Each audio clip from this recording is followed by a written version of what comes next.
Hello বন্ধুরা, দেখেন কি সুন্দর কালার টুসটুসে।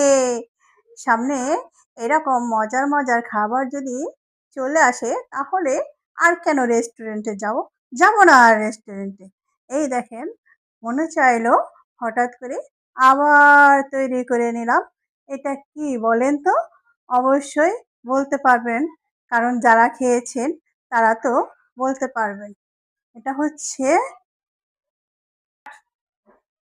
ফিশ মোমো। আর এই ফিশ মোমো তৈরি করতে তেমন একটা ঝামেলা নেই।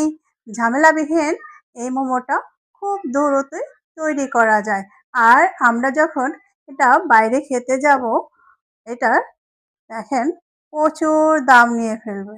তো আমরা বাসায় তৈরি করব আর নিজেদের মতো নিজেরা মন ভরে খেয়ে নেব। আর যাব না বাহিরে, এইবার খেয়ে নেবই ঘরেতে।